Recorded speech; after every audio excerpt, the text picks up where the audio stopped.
এগৰাকী ভিক্ষাৰী প্ৰতিদিনে এগৰাকী ধনী ব্যক্তিৰ দুৱাৰৰ ওচৰলৈ আহি ভিক্ষা খোজে আৰু ধনী ব্যক্তিগৰাকীয়ে ঘৰৰ খিৰিকীয়েদি ভিক্ষাৰীগৰাকীলৈ চায় আৰু গুচি যায় আৰু কেতিয়াবা গালি গালাজো কৰে। এদিন ধনী ব্যক্তিগৰাকীয়ে ভিক্ষাৰীগৰাকীক ক'লে, তুমি কিয় জীয়াই আছা? গোটেই জীৱন এনেকৈ ভিক্ষা খুজিয়েই থাকিবানে? কিয় মিছাতে এই পৃথিৱীৰ বোজা হৈ আছা? এই বুলি কৈ ধনী ব্যক্তিগৰাকীয়ে ভিক্ষাৰীগৰাকীক দুৱাৰৰ ওচৰৰ পৰা ঠেলি বাহিৰলৈ উলিয়াই দিলে। তাৰ প্ৰত্যুত্তৰত ভিক্ষাৰীজনে মাত্ৰ ক'লে, ভগৱানে তোমাৰ মংগল কৰক। পিছদিনা ভিক্ষা খুজি খুজি ভিক্ষাৰীগৰাকী আকৌ সেই ধনী ব্যক্তিগৰাকীৰ ঘৰ পালে আৰু দুৱাৰৰ ওচৰৰ পৰাই মাত লগালে, বোপা, আজি কিবা অলপ পাম নেকি? ভিক্ষাৰীৰ মাত শুনি ধনী ব্যক্তিগৰাকীৰ খং উঠিল আৰু বাহিৰলৈ আহি ভিক্ষাৰীগৰাকীক এটা শিলেৰে কপালত আঘাত কৰিলে। ভিক্ষাৰীগৰাকীৰ কপালৰ পৰা তেজ ববলৈ ধৰিলে। সেইদিনাও ভিক্ষাৰীগৰাকীয়ে একো উত্তৰ নিদি কেৱল ক'লে, ভগৱানে তোমাৰ মংগল কৰক, আৰু কপালৰ আঘাত লৈ তাৰ পৰা গুচি গ'ল। কিছু সময় পিছত ধনী ব্যক্তিগৰাকীয়ে চিন্তা কৰিলে, মই সদায় এই ভিক্ষাৰীগৰাকীৰ লগত বেয়া ব্যৱহাৰ কৰোঁ। আজিতো শিলেৰেও মাৰিলোঁ, তথাপি তেওঁ সদায় ভগৱানে তোমাৰ মংগল কৰক বুলি কয়। ইয়াৰ কাৰণ কি? কিয় তেওঁ একো উত্তৰ প্ৰত্যুত্তৰ নিদিয়ে? মনত এনে প্ৰশ্ন লৈ ধনী ব্যক্তিগৰাকীয়ে ভিক্ষাৰীগৰাকীৰ পিছ ল'লে। গৈ গৈ দেখিলে যে ভিক্ষাৰীগৰাকী পথাৰৰ মাজত এটা জুপুৰিত সোমাই গ'ল। ভিক্ষাৰীগৰাকীক দেখি ভিক্ষাৰীৰ বেমাৰী পত্নীয়ে মাত লগালে, আহিলে আপুনি? আজি কি পালে? আৰু আপোনাৰ কপালৰ পৰা কেনেকৈ তেজ ওলাবলৈ পালে? তেতিয়া ভিক্ষাৰীগৰাকীয়ে ক'লে, আজি বৰ বিশেষ একো নাপালোঁ। আজি যি পালোঁ গালিহে পালোঁ আৰু মাৰো খালোঁ। মাত্ৰ আধা টুকুৰা ৰুটিহে পালোঁ। গতিকে আজি তুমিয়েই খোৱা, মই নাখাওঁ। তেতিয়া ভিক্ষাৰীৰ পত্নীয়ে ক'লে, আপুনি হাত মুখ আৰু কপালখন ধুই চাফা কৰি আহক। যি পাইছোঁ দুয়ো তাকেই খাম। ভগৱানে সকলোকে সমানে সুখ নিদিয়ে। আমি আগতে কিমান ধনী আছিলোঁ। আজি যে আমাৰ এনে অৱস্থা হ'ব, এয়া মই সপোনতো ভবা নাছিলোঁ। তেতিয়া ভিক্ষাৰীয়ে মাত লগালে, এয়া সকলো কৰ্মৰে ফল, বুজিছা? তোমাৰ চাগে মনত আছে, মই এবাৰ এগৰাকী অন্ধ ভিক্ষাৰীক বৰ বেয়া ব্যৱহাৰ কৰিছিলোঁ। কাৰণ মোৰ হাতত তেতিয়া ধন সম্পত্তি আছিল। গতিকে ভিক্ষাৰী এটাৰ ফালেনো কিয় চাম? তেতিয়া তেওঁ কি কৈছিল জানা? তেওঁ কৈছিল, ভগৱানে তোমাক নিশ্চয় ইয়াৰ শাস্তি দিব। আৰু আজি সেয়াই হ'ল। সকলো ফালৰ পৰাই শাস্তি পাইছোঁ। আমাৰ সন্তানো আমাৰ ওচৰত নাই। এনেকৈ জীৱনটো শেষ হ'লেই হ'ল আৰু। কিন্তু মই কেতিয়াও আনৰ আমাৰ নিচিনা অৱস্থা হোৱাটো নিবিচাৰোঁ। সেয়েহে কোনোবাই বেয়া ব্যৱহাৰ কৰিলেও মই ভগৱানে মংগল কৰক বুলিহে কওঁ। এনেকৈ কৈ ভিক্ষাৰীগৰাকীয়ে এটা দীঘল হুমুনিয়াহ কাঢ়িলে আৰু পত্নীৰ সৈতে আধা ৰুটিৰ টুকুৰাটোকে খাবলৈ ল'লে। ধনী ব্যক্তিগৰাকীয়ে ভিক্ষাৰীৰ এই সকলো কথা মনে মনে শুনি আছিল। পিছদিনা যেতিয়া ভিক্ষাৰীগৰাকী পুনৰ ধনী ব্যক্তিগৰাকীৰ ঘৰলৈ গ'ল, তেতিয়া ধনী ব্যক্তিগৰাকীৰ পত্নীয়ে ভিক্ষাৰীক ঘৰৰ ভিতৰলৈ মাতি নি বহুৱালে। সেই সময়তে ধনী ব্যক্তিগৰাকীয়েও ভিক্ষাৰীৰ পত্নীক লৈ ঘৰ পালেহি। ভিক্ষাৰীগৰাকী এইবোৰ দেখি আচৰিত হৈ পৰিল। তেতিয়া ধনী ব্যক্তিগৰাকীয়ে ক'লে, কালি আপোনাক মই শিলেৰে আঘাত কৰাৰ পিছত মোৰ মনটোত বৰ বেয়া লাগিল।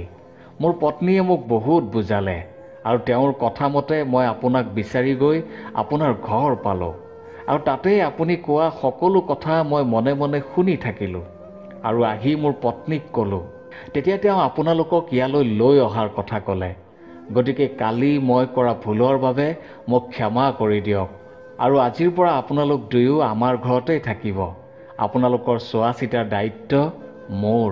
কোনোবাই কাৰোবাৰ বাবে বেয়াই কৰক বা ভালেই কৰক, ভগৱানে তেওঁক তেওঁৰ কৰ্মানুসৰিহে ফলাফল দিয়ে। ভগৱান হয়তো আমি কোনেও দেখা নাই বা নেদেখোঁ, কিন্তু এয়া একেবাৰে সঁচা যে আমাৰ সকলো কৰ্মৰ হিচাপ কাৰোবাৰ হিচাপ বহীত নিশ্চয় নিখুঁতভাৱে আছে। সেয়েহে কাৰোবাৰ কাৰণে কিবা এটা কৰিলে ভালকৈ কৰক, ভালহে কৰক। কাৰোবাৰ বাবে কিবা এটা ভাল কৰিলে কিমান শান্তি পাব সেয়া অনুভৱ কৰক। এবাৰ এজন প্ৰায় 20 বছৰীয়া ল'ৰাই ৰাতি আহাৰ খোৱাৰ সময়ত দেখিলে যে মাকে দেউতাক আৰু তাৰ বাবে শুকান ৰুটি বনাই থালত দুয়োকে আগবঢ়াই দিছে। দেউতাকৰ থালত থকা ৰুটি দুখনৰ এখন প্ৰায় আধা জ্বলি কলা হোৱা দাগ এটা আছিল। দেউতাকে দেখিও কিন্তু একো কোৱা নাছিল, কেৱল খোৱাত ব্যস্ত আছিল আৰু তাৰ মাজতে ল'ৰাৰ পঢ়াৰ খবৰহে লৈছিল। তাৰ মাজতে মাকে দৌৰাদৌৰিকৈ আহি দেউতাকক ক'লে, হেৰি ৰ'বচোন, আপুনি খালেই নেকি? জ্বলা ৰুটিখন নাখাব, মই এখন বেলেগ ৰুটি বনাই লৈ আনো। তেতিয়া দেউতাকে ক'লে, একো নহয়, মই জ্বলা ৰুটি খাই বৰ ভাল পাওঁ আৰু কেতিয়াবা দেই যোৱা ভাত খায়ো বৰ ভাল পাওঁ। তুমি কেৱল তোমাৰ বাবেহে বনাই লৈ আহা, আমি তোমালৈহে ৰৈ আছোঁ। ল'ৰাজনে প্ৰথমতে ভাবিছিল যে দেউতাকে নিশ্চয় আপত্তি কৰিব, কিন্তু দেউতাকে একো আপত্তি নকৰি বৰং জ্বলা ৰুটি ভাল পাওঁ বুলিহে ক'লে। সি বৰ আচৰিত হ'ল। খোৱা বোৱা শেষ কৰি সকলো শুবলৈ যোৱাৰ সময়ত ল'ৰাজনে দেউতাকক ক'লে, দেউতা, তোমালোকে শুবা, মোৰ অলপ কাম আছে, মই অকণমান পঢ়া টেবুলৰ ওচৰতে বহিম। তেতিয়া দেউতাকে ক'লে, ঠিক আছে, কিন্তু বেছি দেৰি নকৰিবা। কিছু সময় পিছত দেউতাকে ল'ৰাজনৰ কোঠাত সোমাই সুধিলে, শুন, আমি শুওঁ তেতিয়াহ'লে, তুমিও কিন্তু বেছি দেৰি নকৰিবা, নহ'লে ৰাতিপুৱা উঠিবলৈ এলাহ লাগিব। তেতিয়া ল'ৰাজনে দেউতাকক ক'লে, দেউতা ৰ'বাচোন, তোমাক এটা কথা সুধিবলগীয়া আছিল। তেতিয়া দেউতাকে ক'লে, কোৱা, কি কথা? তেতিয়া ল'ৰাজনে ক'লে, মই আজি খোৱাৰ সময়ত দেখিলোঁ যে মায়ে দিয়া জ্বলা ৰুটিখনৰ বাবে তুমি একো আপত্তি নকৰিলা, তাৰ পৰিৱৰ্তে তুমি জ্বলা ৰুটি ভাল পাওঁ বুলিহে ক'লা। তেতিয়া দেউতাকে ল'ৰাজনক সাবতি ধৰি ক'লে, চোৱা, তোমাৰ মায়ে আমাৰ কাৰণে কিমান কষ্ট কৰে, সদায় ৰাতিপুৱা উঠি আমাৰ কাৰণে খোৱাৰ যোগাৰ কৰে, আমিতো দুয়ো উঠি খাওঁহে। তাৰ পিছত দিনটোত ঘৰৰ কাম কাজ আছেই, তাৰোপৰি তোমাৰ পঢ়াৰ খবৰ লোৱা, ঘৰত কি আছে কি নাই সকলো খবৰ লোৱা, তাৰোপৰি তোমাৰ পঢ়াৰ খবৰ লোৱা, ঘৰত কি আছে কি নাই সকলো খবৰ তোমাৰ মায়েহে লয়। গতিকে আমি তেওঁক কামেৰে সহায় কৰিব নোৱাৰিলেও কথাৰেতো অলপ উৎসাহ দিব পাৰোঁ। চোৱা শুন, এখন জ্বলা ৰুটিয়ে মানুহৰ কেতিয়াও ক্ষতি নকৰে, কিন্তু এটা জ্বলা পোৰা কথাই মানুহৰ মনত বহুত আঘাত দিব পাৰে। সেয়েহে কেতিয়াবা কিছুমান কথাত আপত্তি নকৰাকৈ জীৱনটো সকলোৰে লগত সুখ শান্তিৰে জীয়াই থকাটোহে শ্ৰেষ্ঠ। চকুৰ পানীয়ে হৈছে সকলোতকৈ মূল্যৱান। কাৰণ কি জানে? কাৰণ পৃথিৱীত অনেক ধৰণৰ পানী থাকিলেও একমাত্ৰ চকুৰ পানীৰ পৰাহে বুজা যায় যে কাৰোবাক হেৰুৱাৰ কষ্ট কিমান। নিজৰ একান্ত গোপন কথা নিজৰ মাজতেই ৰাখিব, কাৰণ ভৰসাৰ হাত যিমানেই বিশ্বাসী নহওক কিয়, স্বাৰ্থৰ আঘাত লাগি ৰূপ সলনি হওঁতে বেছি সময় নালাগে। কিমান আজব মানুহৰ চৰিত্ৰ। পৃথিৱীত প্ৰায় 84 লাখ প্ৰাণী আছে, কিন্তু এই প্ৰাণীৰ মাজত মানুহেই একমাত্ৰ প্ৰাণী যিয়ে পেটৰ কাৰণে টকা উপাৰ্জন কৰে, কিন্তু পৃথিৱীৰ অন্য প্ৰাণীয়ে কেতিয়াও নাখায় নমৰে, আৰু মানুহৰ কেতিয়াও পেট নভৰে। সঁচাই কি অদ্ভুত! মানুহ আনৰ দুখতো দুখী আৰু আনৰ সুখতো সুখী। কাৰোবাৰ সুখ দেখিলে আফচোচ কৰে যে আমাৰো হোৱা হ'লে, আৰু কোনোবা বিপদত পৰিলে তেওঁক সহায় কৰাৰ পৰিৱৰ্তে সমালোচনাহে কৰে। এনেকৈ কয় যে তেওঁ কিবা ভুল কৰিছে বাবে তেনে হৈছে। আপোনাৰ টকা পইচা ধন সম্পত্তি লাগিলে কম থাকক, আপুনি দুখীয়াই হওক, আপোনাৰ শিক্ষা দীক্ষাও কম থাকক, কিন্তু আপোনাৰ ব্যৱহাৰ মাত কথা সকলো যাতে সুন্দৰ হয়। এই তিনিটা বস্তু অতি মূল্যৱান। সম্পৰ্কত সদায় সন্মান থকাটো প্ৰয়োজন, প্ৰেম ভালপোৱাত বিশ্বাস থকাটো প্ৰয়োজন, আৰু বন্ধুত্বত সদায় গুৰুত্ব থকাটো প্ৰয়োজন।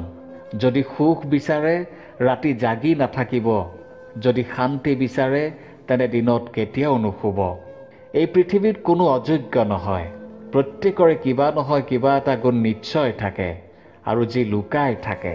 পাৰ্থক্য মাত্ৰ এটাই, কাৰোবাৰ প্ৰকাশ পায় আৰু কাৰোবাৰ নাপায়। সম্বন্ধ গঢ়াৰ কাৰণে মানুহে যিমান সময় খৰচ কৰে, তাতকৈ সম্বন্ধবিলাক জীয়াই ৰাখিবলৈ যদি সিমানখিনিও সময় খৰচ কৰিলেহেঁতেন, তেন্তে এই পৃথিৱীত কোনো আপোনেই সম্পৰ্ক বা সম্বন্ধৰ কথা সুধিলে এক দীঘল হুমুনিয়া লোৱাৰ প্ৰয়োজন নহ'লহেঁতেন। যাৰ আৱেগ অনুভূতি বেছি, সেই ব্যক্তিয়ে খুব সোনকালে আনক বিশ্বাস কৰে। সেয়েহে তেওঁ জীৱনত অধিক কষ্টও পায়, কাৰণ তেওঁ অধিক প্ৰতাৰিত হয়। জীৱনত এইকেইটা বস্তু নাথাকিলে জীৱনটোৱে ব্যৰ্থ, জীৱনটোৱে অসাৰ। যদি সাহস নাথাকে তেন্তে অস্ত্ৰ অসাৰ, যদি চেতনা নাথাকে তেন্তে উৎসাহ অসাৰ, যদি ব্যৱহাৰত বিনম্ৰতা নাথাকে তেন্তে বিদ্যা অসাৰ, যদি ব্যৱহাৰ নহয় তেন্তে সেই ধন থাকিও অসাৰ, যদি গুণ নাথাকে তেন্তে ৰূপ অসাৰ, যদি ভোগ নাথাকে তেন্তে খাদ্য অসাৰ, পৰোপকাৰ নাথাকিলে জীৱন অসাৰ।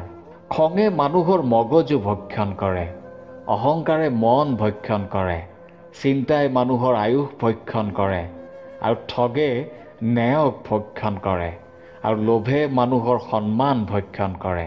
যেনেকৈ এটা ফুলত সুগন্ধি থাকে, তিলত তেল থাকে, খৰিত অগনি থাকে, গাখীৰত ঘি থাকে, কুঁহিয়াৰত গুড় থাকে, ঠিক সেইদৰে যদি আপুনি ভালদৰে লক্ষ্য কৰে তেন্তে প্ৰত্যেক ব্যক্তিৰ গাত পৰমাত্মা থাকে।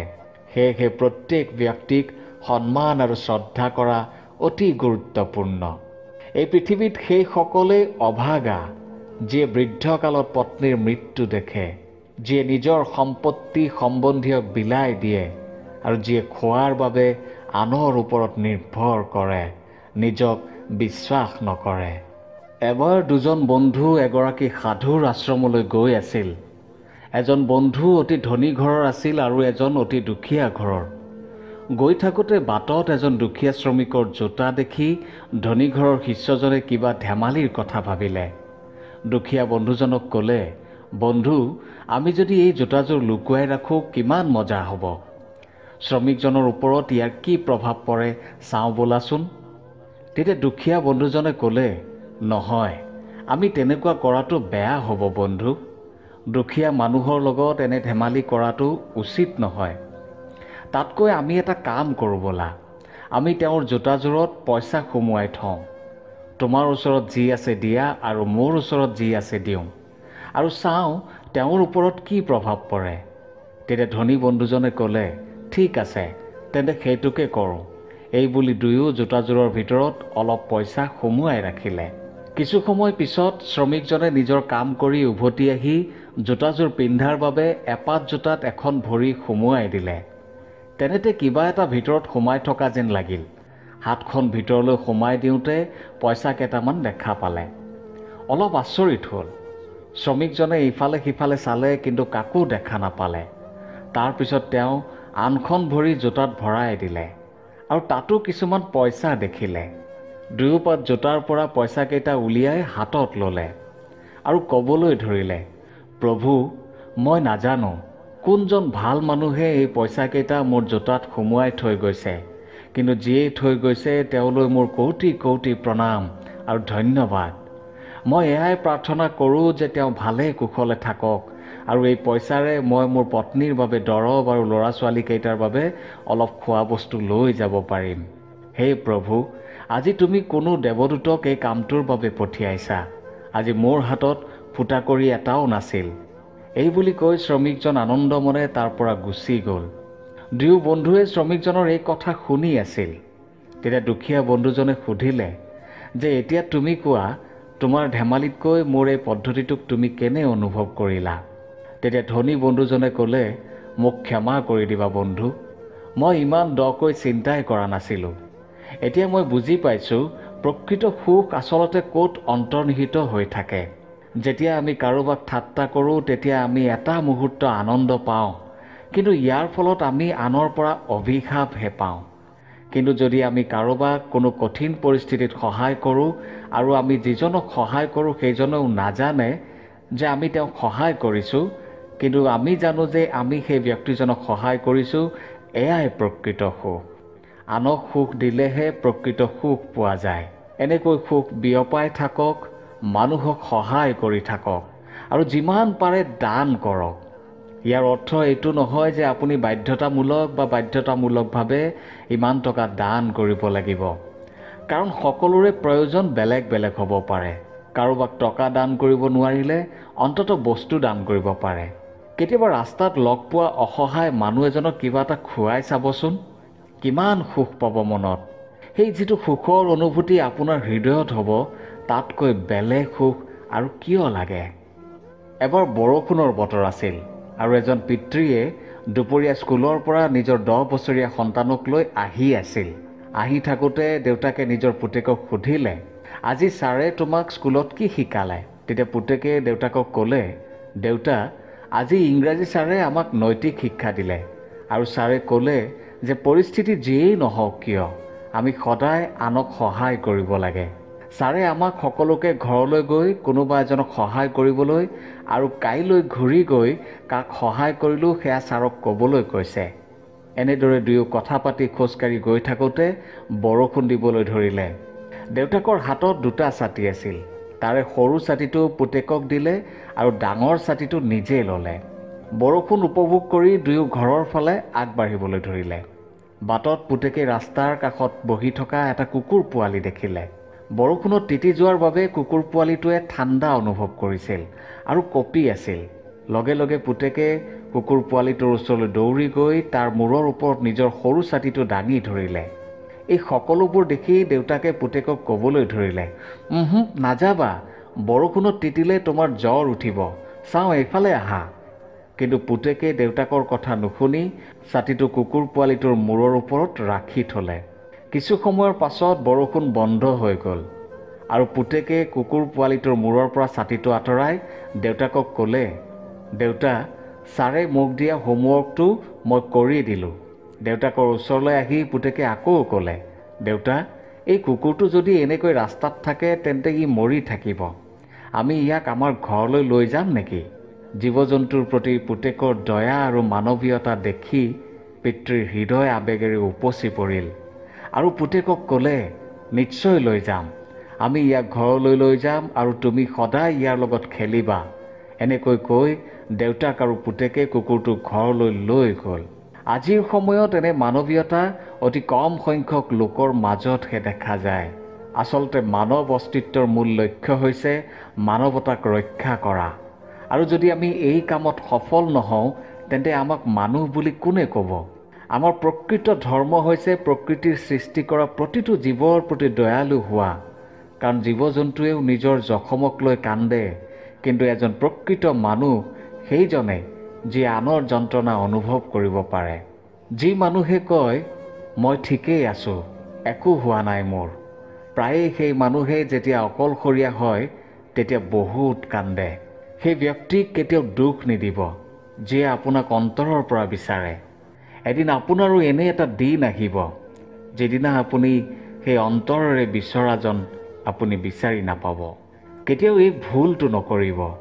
নিজৰ সকলো কেতিয়াও আনৰ ওচৰত সমৰ্পণ নকৰিব, কাৰণ সেইসকলেই বেছি স্বাৰ্থপৰ হয় যাক আপুনি কোনো চিন্তা ভাৱনা নকৰাকৈ সকলো সমৰ্পণ কৰে। ধৰি লওক বহুদিন আপোনাৰ ফোনটোলৈ আপুনি বিচৰা কাৰোবাৰ মেছেজ অহা নাই। তাৰ মানে এয়াই যে তেওঁৰ অন্তৰত আপোনাৰ কোনো স্থান নাই, যিয়ে মেছেজ নিদিয়াকৈয়ে আপোনাক বুজাবলৈ চেষ্টা কৰিছে। প্ৰত্যেককে প্ৰত্যেকটো কথাৰ উত্তৰ দিয়াৰ প্ৰয়োজন নাই। বহু ঠাইত কেতিয়াবা নিজৰ অন্তৰখনক অলপ ডাঙৰ কৰিবলগীয়া হয়। কেতিয়াবা কিছুমান কথা অৱহেলা কৰিবলগীয়াও হ'ব পাৰে। প্ৰত্যেকেই আপোনাক বুজি নাপায় আৰু প্ৰত্যেককে আপুনি বুজাবও নোৱাৰে। কেতিয়াবা আপুনি একো নকৰাকৈও এই সংসাৰে আপোনাক ভুল বুলি ভাবিব।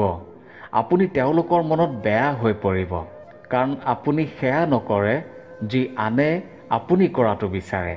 কাৰোবাক আপুনি পাহৰিব নোৱাৰে, এই সমস্যাটোৰ কোনো সমাধান নাই যেতিয়ালৈকে সেই ব্যক্তিগৰাকীয়ে আপোনাক নাপাহৰে। এই সংসাৰখন তেতিয়াহে ঠিক হ'ব যদি মানুহে ইজনে সিজনৰ বিষয়ে কৈ ফুৰাতকৈ ইজনে সিজনৰ পৰা কেনেকৈ ব্যৱহাৰ কৰিব লাগে, কথা ক'ব লাগে সেয়া শিকে। আজিকালি মানুহৰ মনবোৰ স্মাৰ্টফোনৰ মডেল সলনি হোৱাৰ দৰে সলনি হয়। আজিকালি সংসাৰখন এনেকুৱা হৈ পৰিছে যে কাৰোবাৰ জীৱনলৈ নতুন মানুহ অহাৰ লগে লগে পুৰণা মানুহখিনিৰ মূল্য নুবুজা হৈ যায়, পাহৰি যায়। চকু পানী মানুহৰে হওক বা কোনো জন্তু জানোৱাৰৰে হওক তেতিয়াহে বয় যেতিয়া অন্তৰত খুব জোৰে আঘাত পায়। যি মানুহে সম্বন্ধৰ মূল্য বুজি পায় তেওঁলোকক অলপ বুজালেও বুজি পায়, কিন্তু যিয়ে সম্বন্ধৰ মূল্য বুজি নাপায় তেওঁলোকে সৰু সৰু কথাতে সম্বন্ধ ভাঙে। কথা যিমান পাৰি কমকৈ কওক, কাৰণ মানুহে আজিকালি কাহিনী নুশুনে, কামহে বেছি চায়। বিশ্বাস আৰু প্ৰেম দুয়োটা এনেকুৱা বস্তু যি এবাৰ গঢ় লৈ উঠে কেতিয়াও নাভাঙে, কিন্তু যেতিয়া ভাঙে কেতিয়াও জোৰা নালাগে। কাৰণ এই দুয়োটাৰ এটাৰ লগতো আপুনি জোৰকৈ একো কৰিব নোৱাৰে। অহংকাৰ সদায় ভোকত থাকে আৰু ইয়াৰ মন পচন্দৰ খাদ্য হৈছে আমাৰ সম্বন্ধ। অন্তৰত এসোপামান বেয়া ভাৱ লৈ কাকো ভাল নাপাব, কাৰণ সেই ভাল পোৱা কেতিয়াও তিষ্ঠি নাথাকে। কাৰোবাক যদি ভাল পাবই বিচাৰে তেন্তে সদায় অন্তৰৰ পৰাই ভাল পাব, আৰু কাৰোবাক যদি এৰিবও খোজে তেন্তে অন্তৰৰ পৰা মচি পেলাব। জীৱনটো যদি সহজে জীয়াই থাকিব বিচাৰে তেন্তে কাকো বেয়া নাপাব। কেৱল মতলবী মানুহক নেদেখাৰ ভাও ধৰিব। ভাল মানুহৰ এটা শ্ৰেষ্ঠ গুণ, তেওঁ বেয়া সময়তো সদায় ভাল হৈয়ে থাকে। কিন্তু বেয়া মানুহৰ যদি কিবা এটা ভাল থাকে তেন্তে বেয়া সময়ত সেয়া নাইকিয়া হৈ যায়। যি মানুহে নিজৰ আৱেগ অনুভূতিৰ লগত যুঁজিবলৈ শিকিলে তেন্তে মনত ৰাখিব সেই ব্যক্তিয়ে বা সেই মানুহে জীৱনটো জীয়াই থাকিবলৈ শিকিছে। কেতিয়াবা বাৰু এবাৰ ভাবি চাইছেনে, সমাজে আপোনাৰ এটা ভুলতে আপোনাক সমালোচনা কৰে, কিন্তু আপোনাৰ পিতৃ-মাতৃয়ে আপুনি হাজাৰটা ভুল কৰিলেও সদায় ক্ষমা কৰি দিয়ে। কোনো সমালোচনা নাই, কোনো আলোচনা নাই। এতিয়াও সময় আছে। সেইসকলৰ মূল্য বুজক যিয়ে আপোনাৰ চিন্তা কৰে, আপোনাৰ খেয়াল ৰাখে। কাৰণ এই পৃথিৱীত আপোনাৰ চিন্তা কৰা, আপোনাৰ খেয়াল ৰখা কম, আপোনাক অশান্তি দিয়া বেছি ওলাব। ধন্যবাদ।